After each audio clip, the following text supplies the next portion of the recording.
കുഞ്ഞുങ്ങളെ, ചോദ്യം ഇതാണ്. 6% നിരക്കിൽ സാധാരണ പലിശ നൽകുന്ന ഒരു ബാങ്കിൽ ഒരാൾ 7200 രൂപ നിക്ഷേപിക്കുന്നു. 9 മാസത്തിന് ശേഷം ആ വ്യക്തിക്ക് എത്ര പലിശ കിട്ടുമെന്ന് അറിയണ്ടേ.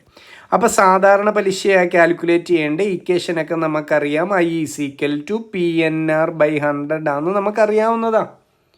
ഇവിടെ റേറ്റ് ഓഫ് ഇൻട്രസ്റ്റ് 6% പറയുന്നുണ്ട്. നിക്ഷേപിച്ച തുക 7200 പറയുന്നുണ്ട്. ടൈം പീരീഡ് 9 മാസമെന്ന് തന്നിരിക്കുന്നു. ഇവിടെ ശ്രദ്ധിക്കേണ്ട കാര്യം, ഈ ഇക്വേഷനിൽ സബ്സ്റ്റിറ്റ്യൂട്ട് ചെയ്യണമെന്നുണ്ടെങ്കിൽ സ്പെസിഫൈ ചെയ്യുന്നത് വർഷത്തിലായിരിക്കണം. ഞാൻ പറഞ്ഞ് മനസ്സിലായോ? ഇവിടെ 9 മാസം എന്നല്ലേ തന്നിരിക്കുന്നത്. ടൈം പീരീഡ് മാത്രം എടുത്തു നോക്കണം. 9 മാസം എന്ന് തന്നിരിക്കുന്നു. എന്നിൻ്റെ സ്ഥാനത്ത് സബ്സ്റ്റിറ്റ്യൂട്ട് ചെയ്യണമെന്നുണ്ടെങ്കിൽ അത് വർഷത്തിലായിരിക്കണം. അപ്പം നമ്മുടെ ആദ്യത്തെ ജോലി എന്താ? ഇവനെ വർഷത്തിലേക്ക് അങ്ങ് കൺവെർട്ട് ചെയ്യണം. അതിനെന്താ ചെയ്യേണ്ടത്? 12 മാസങ്ങൾ ചേരുന്നതാ ഒരു വർഷമെന്ന് എൻ്റെ കുട്ടികൾക്കറിയാം. അപ്പോൾ 9 മാസം എത്ര വർഷമെന്ന് ചോദിച്ചാൽ 9/12 വർഷമെന്ന് നമുക്ക് പറയാം. ഓക്കെ ആണോ?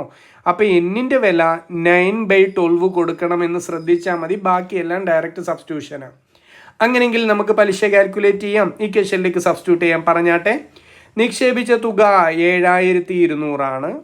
ഇപ്പം നമ്മൾ കണ്ടുപിടിച്ചു 9/12 ആണ്. റേറ്റ് ഓഫ് ഇൻട്രസ്റ്റ് പലിശ നിരക്ക് എത്രയാ? 6 ആണ്. അപ്പോൾ 6/100. ഓക്കെ അല്ലേ എൻ്റെ കുട്ടികളെ? ഇനി ക്യാൻസലേഷൻ അല്ലേ ഉള്ളൂ. ഇവിടുത്തെ 2 സീറോയും ഇവിടുത്തെ 2 സീറോയും ക്യാൻസൽ ചെയ്യാം. പിന്നെ 12 ഗുണം 6 ആണ് 72. ക്ലിയർ ആയോ? ബാക്കിയുള്ളവരെ ഒന്ന് അറേഞ്ച് ചെയ്താൽ പോരെ.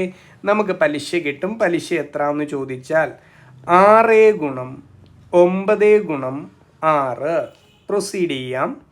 6 ഗുണം 9 54 ആണ്. 54 ഗുണം 6. 54 ഗുണം 6 എത്രയാ? 324 രൂപയാണ് 9 മാസം കൊണ്ട് ഇവിടെ അയാൾക്ക് ലഭിക്കാൻ പോകുന്ന പലിശ. ക്ലിയർ അല്ലേ? Okay, thank you.